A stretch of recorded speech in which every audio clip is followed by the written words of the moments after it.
It begins with a pen, a trembling hand, and the knowledge that time has almost run out. Across the battlefields of the Second World War, millions met death face to face. Some went without a sound, others soldiers, nurses, partisans, mothers left behind words that would travel through fire, across oceans, hidden in boots, blood-stained uniforms, or the pockets of the dead. These are their voices, the last messages written on the edge of eternity. In every war, there are official reports, medals, and statistics, but behind each number lies a heartbeat, a name, a story, and sometimes a final letter. In the chaos of World War II, these letters became more than paper. They were lifelines, bridges between the doomed and the living. A ritual before death. By 1943, soldiers on every front had learned a grim habit. Before a major attack, they wrote home to their wives, their parents, their children, many they would never see again. British Private Tom Walsh, stationed in Italy, once wrote in his diary, "We've been told tomorrow we move at dawn. I've written to Mum twice tonight, just in case. Feels strange, knowing this might be my last ink." Across the channel, a German infantryman at Kursk scribbled a similar note to his fiancée: "If this reaches you, then I am gone. I want you to live not in sorrow, but in peace. War must end with us." It didn't matter what uniform they wore. In the end, the act was the same, one hand clutching a weapon, the other reaching for paper to hold onto love a little longer. The power of a few words. These letters were often short, a single page, a few sentences, but they carried entire worlds. Some spoke of faith, others of regret, most of love. A nurse with the Royal Army Medical Corps in North Africa wrote to her sister, "If I don't make it, remember that I died helping. Don't let them tell you it was for nothing." We still save more than we lose, even in the face of horror.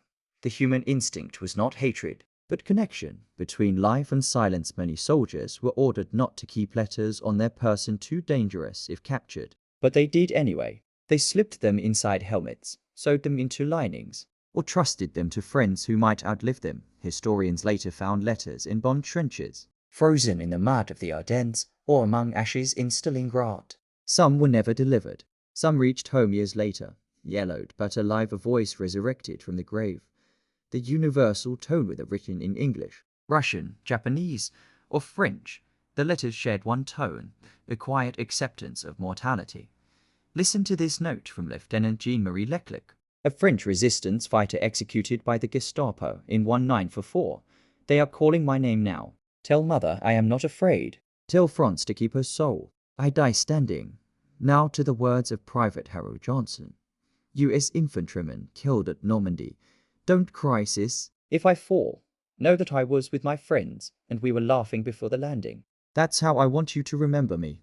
Different languages, same humanity. A moment of stillness. Imagine a dim candle inside a dugout, the thunder of shells above. A soldier kneels, ink freezing on his pen. Around him, comrades mutter prayers or jokes. Someone hums an old tune. He folds his letter, marks it with a name, and tucks it close to his heart. These moments between writing and dying are the last fragments of normal life in a world gone mad. They tell us not about nations, but about people who refused to let war erase who they were. After the ink dried, some letters became sacred relics.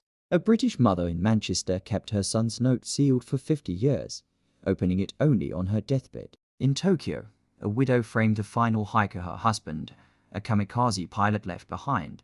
"Falling cherry blossom carried by the wind of war, I return to you." The historian's discovery in archives today. These letters lie quietly, bundles of paper, tied with ribbons or twine. Many have no names left, just initials and stains. Yet when historians read them aloud, the room falls silent. Because suddenly, history breathes again. Each word reminds us that behind every victory or defeat, there were human beings whispering farewells into the void. They were not generals, not politicians, just ordinary souls who, in their last act, chose to write. They could not control death, but through their words, they conquered time. Next, we open one of those letters, written on the eve of D-Day, a soldier's final farewell before stepping into history. It is June 5, 1944, the night before D-Day. Across southern England, thousands of young men sit in the dark polishing rifles, checking packs, whispering to themselves. Some pray, some smoke, most write. They have been told little about what awaits them, only that tomorrow they will sail toward history. Letters before the storm. Private James Miller, 22, of the U.S. 1st Infantry Division, writes a letter home to Ohio. It will be found later in his breast pocket, stained with sea spray. Dear Mom and Dad, if you're reading this, then I didn't come back. Don't be sad too long. Remember that I believed in what we were doing. The fellas here, they're scared, sure, but we're holding up. Tell Sis I still owe her that bike ride. I'll pay it when I see her again somewhere better. His tone is calm, almost casual, a boy trying to make death sound like a postponed visit. Nearby, British Sergeant Alan Forster writes to his fiancée, Margaret. His unit of the Royal Engineers will be among the first to land and clear mines on Sword Beach. By the time you read this, I'll have either done my duty or I'll be gone. Don't let the world go dark, Maggie. If I fall, find the light again. Promise me. That letter arrived 6 weeks later, opened by Margaret, hands trembling, after she received official notice that Alan had been killed clearing obstacles under fire. The weight of knowing for many. The hardest part was not the fear of death itself, but the waiting, knowing it could come within hours. Captain John Trevor, a Canadian officer, wrote in his journal, "The quiet tonight is unbearable. All the training, all the noise, yet now it's just stillness. I suppose every man knows this might be his last night, and he's trying to find the words to say goodbye to the people he loves most." The soldiers' final letters weren't tactical or political. They didn't talk about victory or empire. They spoke of small things, gardens, pets, birthdays missed, letters that would never be answered. Crossing the water at 5:30 on June 6th, the first boats moved toward the beaches. Men clutched photographs in one hand, weapons in the other. Inside pockets, the folded pages of their final words. An American paratrooper, Private Eddie Ramos, carried a letter he had written but never mailed. It was found in his helmet weeks later. To whoever finds this, I hope you mail it to my wife. Tell her I jumped with a smile. I thought of her when I hit the ground. I hope the world she wakes up in is better than the one I left. He was 24, a German Perspectivian the other side of the Channel. In occupied France, young German soldiers also waited, some only 17, manning bunkers along the Atlantic Wall. 1. Geoffrey to Karl Hinz wrote to his mother in Bremen on the same night, unaware of the scale of what was coming. They say the invasion may come soon. I dream of home, of your garden and father's chair. If they attack, I will stand. But I wish I could see the sun once more without the sound of guns. Karl's letter was never sent. Allied troops found it after the battle, inside a bunker destroyed by naval bombardment. When the sea turned red mid-morning on D-Day, thousands lay dead or wounded. Many letters remained in their packs, later collected by field clerks and sent home under the heading "Effects of the Deceased." The U.S. Army chaplain remembered, "We took the letters out with care. Some were half-written. One began, 'Dear Mary,' and then the ink just stopped. Maybe he was hit mid-sentence. I couldn't throw it away. It felt like throwing away a heartbeat. Love." Frozen in time among the recovered papers was a letter from Private William Parker, a British soldier who landed at Gold Beach. "Dearest Lily, don't cry when you read this. Remember me smiling. Remember I loved you every day, even here, with the guns and the fear. If I don't come home, live twice as much for me. Don't stop dancing," Lily later told a BBC interviewer in 1989, her eyes glistening. "I kept that letter in my locket. I read it every birthday. I never married again." He was enough, the invisible thread. These fragments of paper, these inked voices reveal something remarkable, that amid the machinery of war, love and tenderness refused to die. In the official history books, D-Day is an operation, beaches, codes, maps. But through these letters, we see it as what it truly was, a crossing between life and death, written in ink and sealed in blood. Each letter was a prayer, each word a bridge not for glory, but for remembrance. As task fell on June 6th, the sea swallowed the fallen, and Europe held its breath. Some letters reached their destinations months later, long after the war had moved inland. Others never arrived, washed away with their authors into the tide of history. Yet even now, when historians read those words aloud, it feels as though the young men who wrote them are still here, whispering across the years. If you're reading this, I made it home somehow. The Eastern Front. It was not a battlefield, it was a furnace. From 1941 to 1945, over 30 million soldiers and civilians would die here. Towns vanished, rivers ran red, and amid this vast suffering, countless final letters were written, most never reaching their destinations. These were messages from a world frozen in pain and set on fire. The frozen city winter. 1942. Stalingrad. In a basement near the Volga River, A young Soviet nurse named Nina Orlova writes her last note in a child's notebook. She is surrounded by the wounded men moaning softly, frost creeping across the walls. Mama, I still hear the shells. We have no bandages, no heat, and no sleep. But I will not leave my boys. They call me Sister of Mercy, and that makes me proud. If I die, tell our village that I did not cry. Tell them I believed we would win. Her body was found weeks later under the rubble of a field hospital. The letter, miraculously dry, was sent to her mother in 1944. The German encirclement across the lines. A young German soldier, Hans Becker, trapped in the same ruined city, writes by candlelight inside a collapsed factory, My dearest Anna. They say the airlift will bring food, but it has been days since bread. The men eat snow now. My fingers are black from frost. I keep your picture in my glove. It helps me remember warmth. If I do not return, know that my last thought was of you. Hans's letter was found decades later, frozen in the pocket of a uniform recovered during excavation. His words became part of the Stalingrad Memorial Archive. Words from both sides, different armies, different flags, yet both wrote the same kind of words to mothers, wives, lovers, children. Each was asking for forgiveness, and each was trying to hold on to their humanity while the world collapsed around them.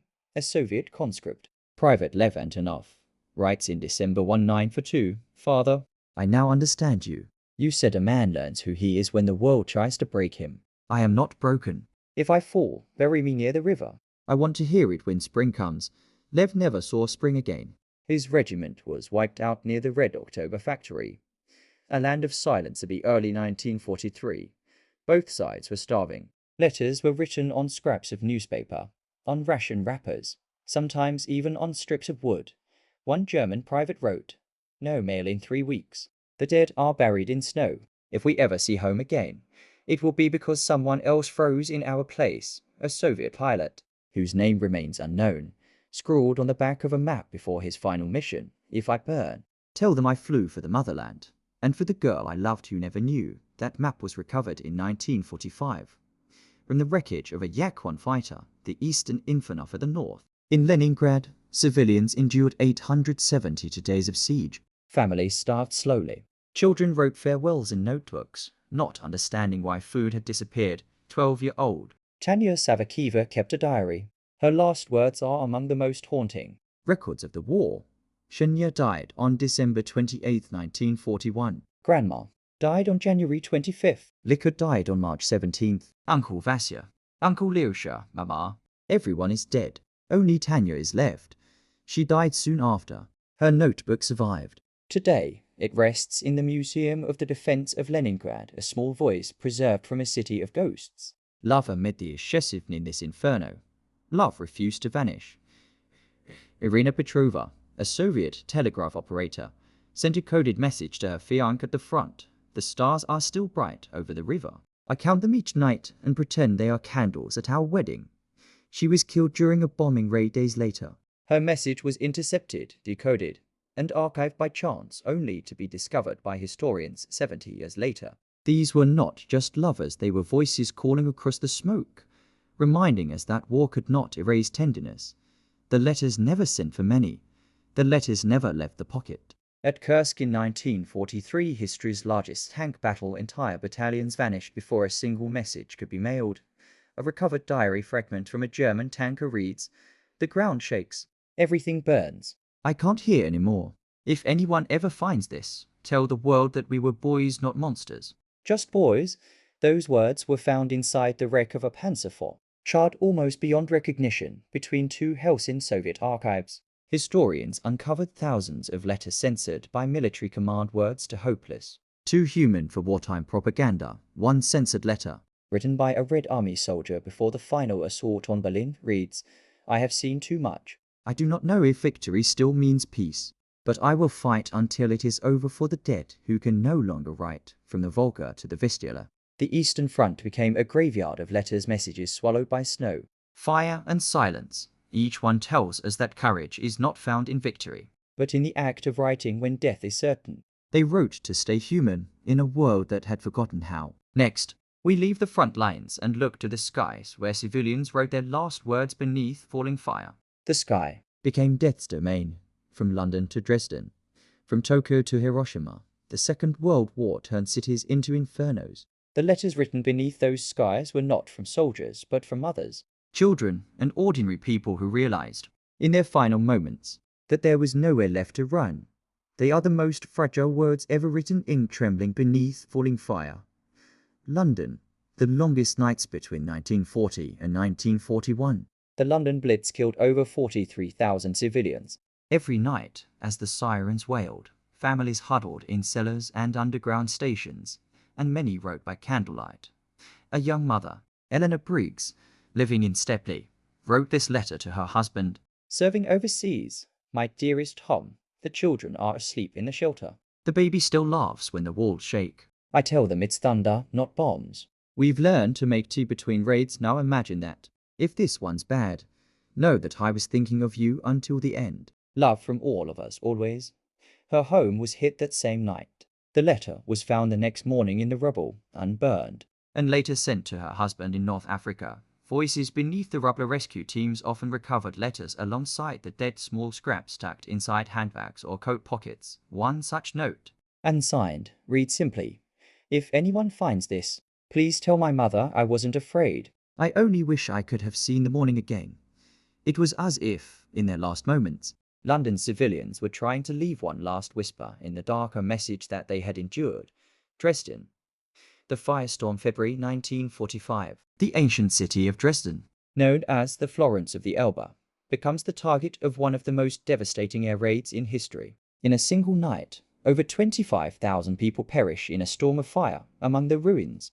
Historians later found a charred fragment of a letter from a young woman named Liselott Hahn, written hours before the attack. "My darling Carl, they say the English planes are coming. The city glows strangely tonight, the sky red even before the bombs. I have put your picture on the windowsill, so maybe it will be the last thing I see. If we meet again, it will be where no one fights." The page ends there half melted. The ink running into black ash, witness to the unimaginably survivor from Dresden. Friedrich Schneider recalled years later, "The heat was like the mouth of hell. People run while their clothes burned. But I remember, even then, seeing someone kneel beside a fallen friend and write something in a notebook. I think they wanted to tell the world what was happening to make sure it would not vanish in smoke." Those few words half written, never sent, became testimonies from within the apocalypse itself. Hiroshima. Letters from the light, August 6, 1945. At 8:15 a.m., Hiroshima ceased to exist. Within seconds, the first atomic bomb detonated over the city, erasing nearly 70,000 lives. Among the dead were students, teachers, and workers who had begun their morning like any other day. In the wreckage, a half-burned school sat in silence. On a desk, rescuers found a student's letter addressed to his father, still legible at the edges. "Father, I passed the exam. Mother smiled this morning. I will bring home fish for dinner. Don't worry about the war, it will end soon." The ink fades into scorch marks. That single page became one of Japan's most painful artifacts, a reminder that life had been normal minutes before annihilation. Tokyo. The night the sky burned 5 months earlier, Tokyo had suffered its own apocalypse. On the night of March 9th to 10th, 1945, American bombers dropped incendiaries that turned wooden neighborhoods into a sea of fire. Over 100,000 civilians died in a single night, the deadliest air raid of the war, from a diary later recovered in the ruins of Asakusa district. A young nurse named Eiko Takahashi wrote, "The air itself burns. I see children running like candles. I want to help, but there is no water, only fire. If this is my last night, let it be known that I tried to save them." Eiko's remains were never identified. Her words survived only because her diary had fallen into a water tank before being consumed by the blaze between heaven and the Schwether under London's Blitz or Hiroshima's white flash. The letters share one haunting truth in their final words. People still reached for hope. A priest in Tokyo, writing moments before his church collapsed, scrawled, "We forgive. Even now, we forgive." A London firefighter, trapped in the wreckage of a burning street, radioed a final message recorded by his commander. "Tell them we did our best. These are not just historical fragments, they are the heartbeat of humanity echoing against the roar of total war. The weight of memory fire can erase cities, but it cannot erase words, from the ashes of Dresden to the ruins of Hiroshima." These final letters became proof that love and conscience can survive even the most unimaginable destruction. They remind us that History is not only written by victors, it is written by those who had the courage to write as the sky fell apart. Next, we move across the ocean to the Pacific Islands, where soldiers faced impossible orders and wrote their last words before dying on beaches and in the sky. If this story moved you, don't forget to subscribe and join us for the next part of Pacific's Dying Breath, where we uncover the haunting final letters of Japanese and American soldiers facing certain death in the Pacific War. The Pacific War, a vast ocean turned into a graveyard, from Iwo Jima to Okinawa. From the Philippines to the skies above Japan, men wrote their final letters surrounded by sword, blood, and silence. Some knew they would die within hours. Others were already dead before their words reached home. These letters are unlike any others, the final breaths of soldiers standing on the edge of the sea, staring into eternity. The beach of bones. Iwo Jima. 1945. The island of Iwo Jima was a volcanic fortress, black sand, sulfur fumes, and death on every ridge. In February 1945, as American Marines prepared to land, a young private named Robert Bobby Hayes from Texas wrote his last letter on the transport ship. Dear MOM, we're heading in tomorrow. The sergeant says it'll be rough, but we've been through worse. Don't you worry. If something happens, just know I wasn't scared. I've got your photo in my pocket, and I'll carry it up that hill no matter what. He was killed on the second day of the assault, his letter mailed later by a friend who found it sealed inside his pack. Bobby's last words were simple, not about victory or hate, but about love. And that made them eternal. Voices from the other side inside the tunnels of Mount Suribachi. Japanese defenders were writing too. Many knew they would not survive. They were outnumbered, outgunned, and ordered never to surrender. Corporal Masao Okamoto wrote his final message to his parents before joining a last desperate charge. Father, Mother, forgive me for leaving before you. We are surrounded, but our spirits are strong. I hear the Americans shouting. They sound young like us. Tell my brother to live in peace. Tell him not to follow the path of war. His letter was never delivered. American troops found it in a tin box after the battle, along with dozens of others, each one folded neatly, as if the writers still believed they'd be read. The kamikaze letters in 1944 and 1945. Japan's air war turned desperate. Thousands of young pilots were chosen for top missions, suicide attacks meant to destroy Allied ships before flying. They wrote letters and poems, their final confessions to a world they would never see again. One such pilot, Second Lieutenant Hiroshi Araki, only 19 years old, left behind this note. Dear Mother, the cherry blossoms are in bloom. When I fly tomorrow, I will think of them. Do not cry, I die with joy, because I fly for you and for Japan. But I hope one day, no mother will ever have to write to her son this way again. He crashed his plane into an American destroyer of Okinawa. His letter is preserved today in Japan's Keirin Peace Museum for kamikaze pilots. Even as they embraced death, many of these men expressed not fanaticism, but sorrow, the quiet tragedy of youth consumed by ideology and obedience. The American response in the opposite side. Sailors aboard US ships watched in horror as kamikaze planes dove toward them. Some wrote letters in the hours before the next wave, not knowing if they'd live to see the dawn. A US Navy radioman, Jack Simmons, aboard the USS Bunker Hill, wrote to his wife, Helen, they say tomorrow might be bad. Planes keep coming, and everyone feels like it's meant for us. But I'm not afraid anymore. Maybe that's what peace feels like when you stop running inside your head. If I don't make it, tell the boys their dad loved the sea. Even when it turned against him, the Bunker Hill was struck on May 11, 1945, killing nearly 400 men. Jack's letter was found burned at the edges, still legible. Okinawa, the island of death. April to June 1945, Okinawa becomes hell on earth. Civilians trapped between two armies, soldiers on both sides writing their last words in mud and rain. A Japanese schoolteacher named Michiko Yuhara, hiding with her students in a cave, wrote in her notebook, if anyone finds this, know that the children sang before the end. They asked for their mothers. We told them we were going home soon. Please tell Japan that we loved life. Her notebook was recovered after the war by a US medic who later ensured it was returned to her surviving relatives. In the Pacific, even the civilians wrote like soldiers brave, resigned, clinging to the last thread of hope, the shared horizontal oceans apart. The letters of Americans and Japanese speak the same language: love, regret, longing for peace. They remind us that death, when faced with open eyes, reveals not enemies, but mirrors. A Japanese sailor wrote on the eve of his final mission, The sea is calm tonight. I think the world wants rest. An American Marine, one island away, wrote in his diary. The ocean is too quiet. It feels like it knows something we don't. Two men, two nations, and the same ocean between them. The end of the Pacific War be August 1945. The war in the Pacific was over, but the letters kept surfacing for decades. Messages in bottles, diaries hidden in caves, notes found beneath helmets or inside rusted canteens. Each one carried a fragment of humanity that the war had tried to erase. They were soldiers of two nations who never met, yet through their final words, they reached across the sea and touched eternity. Next, we turn from the soldiers to the shadows, to the men and women of the underground resistance, whose last letters were written before the firing squads. If these stories moved you, subscribe and join us for the next part, Resistance and Rebellion, where we read the last words of those who defied tyranny, fought in secret, and died for freedom. They fought without uniforms, without armies, and without hope of rescue.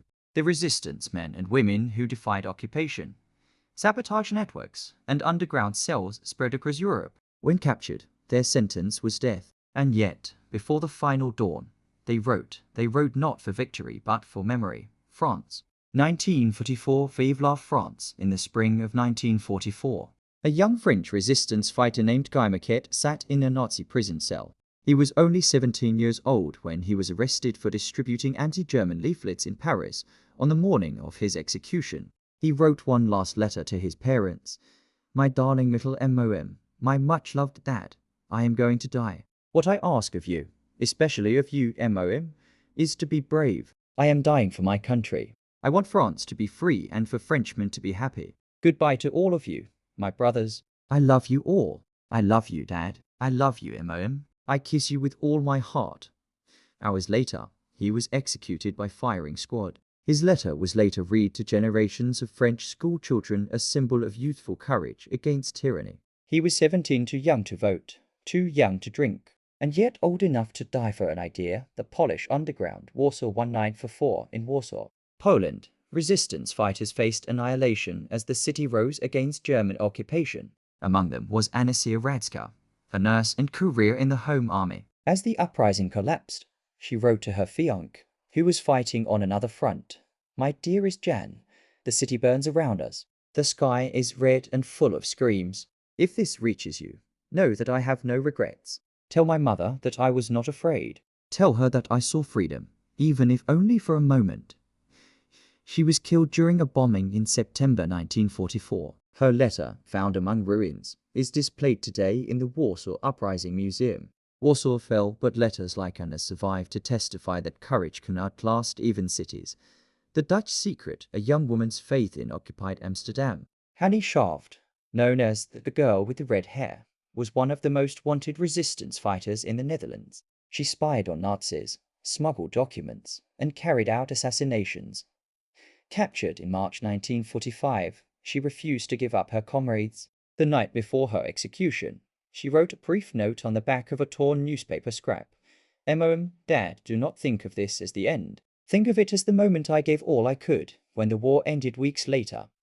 Her name became legend, the face of Dutch defiance. Every revolution needs its martyrs, and Hannie's courage became the seed of remembrance for generations that followed. The Italian resistance, the poet and the rifle in the mountains of northern Italy. Partisans fought a guerrilla war against fascism and the retreating German army. Among them was Vittorio Di Simone, a poet before the war. When captured, he requested paper and ink. The guards, amused, allowed it to whoever finds this. Know that I die happy, because I die standing. I have learned that liberty is not given, it is taken. If my words survive, let them remind you that even in chains, man remains free. He was executed by hanging in Milan's Piazzale Loreto, the same place where Mussolini's body would hang months later. His poem outlived him, and so did his defiance. The German resistance, voices of conscience, and all resistance came from occupied lands. Inside Germany, some dared to resist Hitler from within. Hans and Sophie Scholl, siblings and university students, led the White Rose movement, distributing anti-Nazi leaflets in Munich before execution by guillotine in 1943. Sophie wrote to her parents, "We will see each other again soon. Until then, let us remain brave, for the sun still shines." She was 21. Hans was 24. Their final act was to throw the remaining leaflets into the air before being led to the blade. They believed that truth was a weapon sharper than any sword, and they paid the price. The Soviet underground behind enemy lines in Nazi-occupied Belarus. Partisan fighters faced impossible odds. Among them was Zoya Kosmodomainskaya, a young Soviet woman captured after sabotaging German supply routes, tortured and paraded before execution. She refused to beg for mercy. Her final recorded words shouted to the crowd, "You can't hang all 190 million of us. My comrades will avenge me."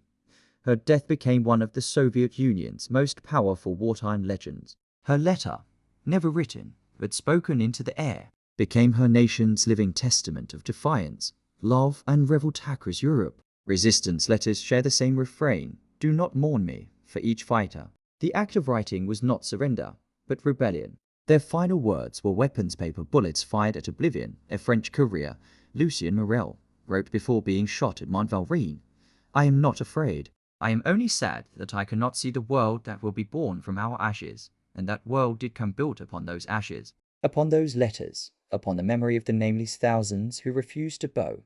Epilogue, the echo of defiance after the war. The families of these fighters often received their loved ones' letters years later yellowed, blood-stained, folded carefully by strangers who had survived. Each word was a resurrection. The resistance did not end with liberation. It continues wherever people choose courage over silence. And these final letters, brief, fragile, mortal, remind us that freedom is never free. Next, the letters that never reached anyone. Lost in oceans, buried in battlefields, and rediscovered decades later, messages from the dead, found by the living. Every war leaves behind its ruins and among the rubble the letters that never found their way home. Some were lost at sea. Some were buried in the pockets of the fallen. Others were censored, forgotten, or simply misplaced. But words have a strange persistence. Even after death, they find ways to return. The letter beneath the ashes, London. 1940. During the Blitz, a British postman named Arthur Lane was killed while delivering mail through the East End, among the debris of a bombed-out flat. Rescuers found a scorched letter still clutched in his satchel. The envelope was addressed simply, "To my Elsie, with love." Inside, the note read, "My darling Elsie, I don't know when I'll be home next. The nights have been rough, but every time I see the moon, I think of you looking at the same one. If anything happens, remember, I was never afraid, because I was already with you in my heart." The letter never reached Elsie. She was killed that same night in the same bombing raid. Two lives ended before their words could meet, yet 80 years later, historians found their letters side by side in the archives of the Imperial War Museum. Two destinies reunited by time, the soldier and the sea, the Atlantic. 1943 convoy ships crossing the Atlantic carried not just men and munitions, but millions of letters. One such ship, the SS Dorchester, was torpedoed in February 1943. Among the recovered wreckage months later was a waterproof wallet belonging to Private Harold Levin, an American soldier. Inside was an unsent letter. "Dear Ruth, they tell us not to write too much detail, but if I could, I'd describe the stars out here. They're brighter than anything I've seen on land. When this is over, I'll take you to the ocean, and we'll see them together." He never made it to shore. Ruth never remarried. Decades later, her granddaughter discovered the letter in a naval archive, its ink still visible after years underwater. Some love stories never reach the living. They live instead in paper sealed in silence, waiting for a reader who will finally listen. The last letter of Stalingrad, 1942, in the frozen hell of Stalingrad. A German soldier named Karl-Heinz Emleinzer wrote home as his unit starved in the ruins. He never expected to survive, only that his words might. "Dearest Lot, the snow has covered everything, even our fears. We have no warmth but memory. If this letter finds you, remember me as I was, not as I am now, half buried in ice." He died days later.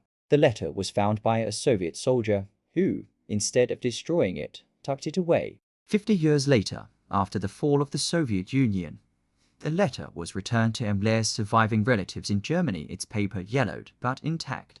Even enemies, in their quietest moments, respected the sanctity of love. Buried beneath the Sakura, Japan, 1945, in the final months of the war, Tokyo burned under American bombing raids. A young nurse, Naoko Ishikawa, wrote her fiancé a final letter before her hospital was destroyed. "My beloved, I hear the sirens again. The sky glows red. If I do not survive tonight, promise me one thing, that you will plant a cherry tree for me. When it blooms, I will be there. In the petals, the letter was never posted.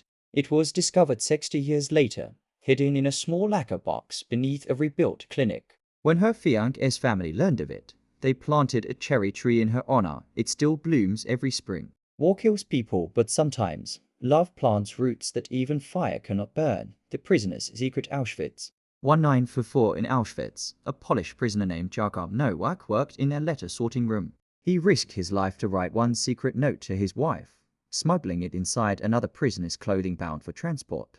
My beloved Enya, if you ever read this, it means I'm gone. Do not look for me among the graves. Look for me in the sunrise, where I will wait for you. Remember, they cannot burn words.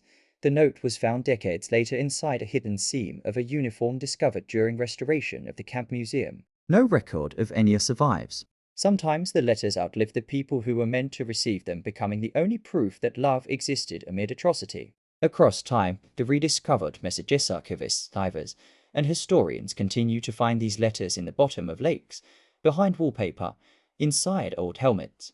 Each one is a time capsule. Each one a voice that refused to be silenced. One letter from a Soviet nurse was found inside the bandage of a wounded soldier still unopened. A German mother's note to her son was discovered sewn into a door carried across Europe by refugees. A British pilot's farewell was found under a floorboard in Kent 80 years later, finally delivered to his family. In every one of them, there is the same heartbeat, love surviving where life could not, the power of unsent words. 7 when never read. These letters fulfilled their purpose.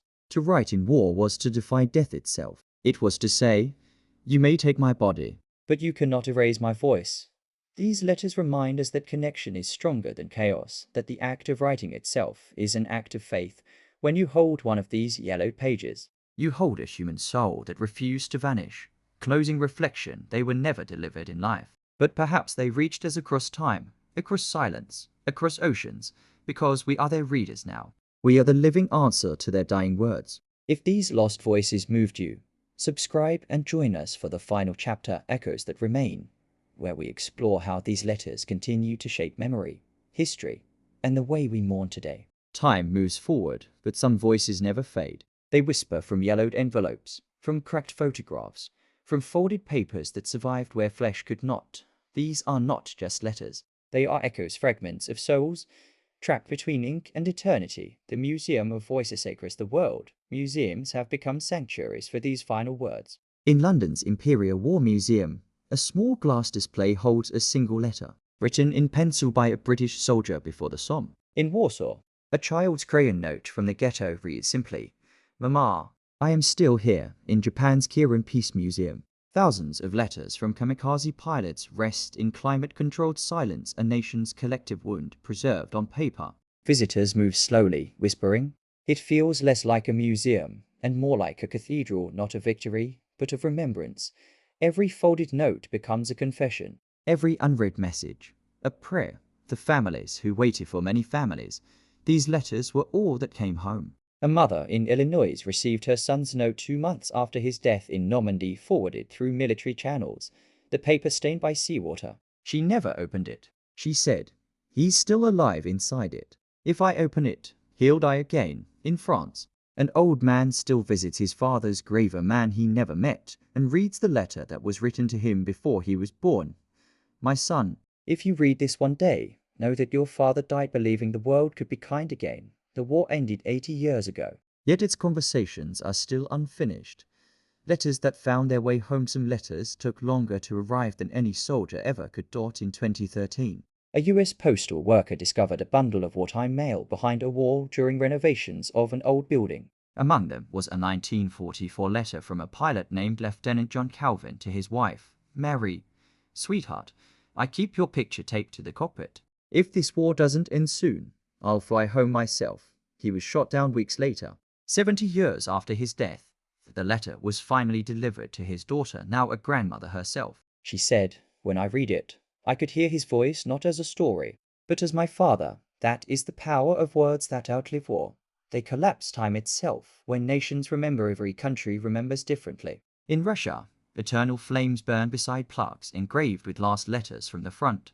In Germany, Schoolchildren read aloud letters from both German and Jewish victims to teach empathy beyond guilt. In France, Chaim Quet's final letter is read every year in schools, not to glorify death, but to remind the young that freedom was written in ink before it was won in blood. Through remembrance, the dead speak.